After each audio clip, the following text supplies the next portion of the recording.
how do you define peace? Would anyone like to share? Quiet. Yeah, I agree with that one. Sitting in my car after work for an hour doing nothing. That's my garage.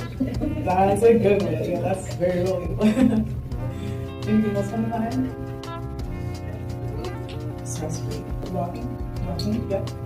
So that goes to show like there's different ways that we can define peace. This can look different to each of us. I have struggled with stress, anxiety, and burnout for many years, and I've had several different jobs over the years. And something that's happened too often is that I would start a new job, and then a few months in, I would experience burnout.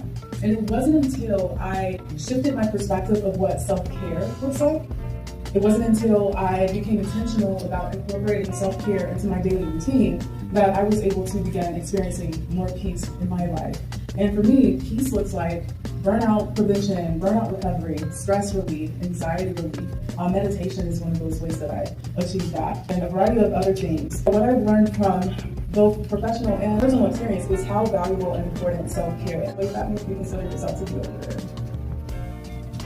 So I would have everyone in this room have their hand raised because we are all leaders. And the reason I say that is because anytime you are in a position of influence or anytime you have someone who looks up to you, whether that's as a parent, as a sibling, a family member, a mentor, a teacher, anytime you have someone who looks up to you, you have the opportunity to lead by example, to mentor, to guide. As leaders, we're givers.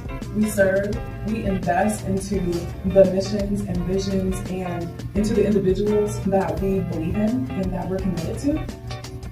And we pour. Many of us, we pour from a glass that is half full or empty.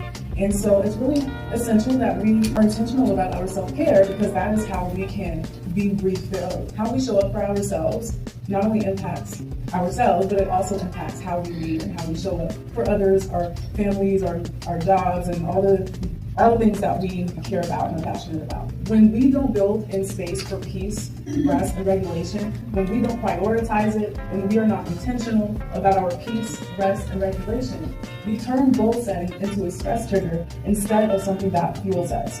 But we can change that, and that is by being intentional about our self-care. Think about the areas of your life where there's opportunity to show up in a more productive and positive or healthy way.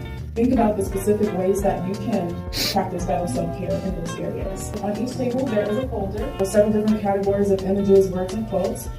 You can look through those, find something that resonates for you, but this is your time and your space to create your vision boards. Thank you for your time, and I hope you enjoy the activity.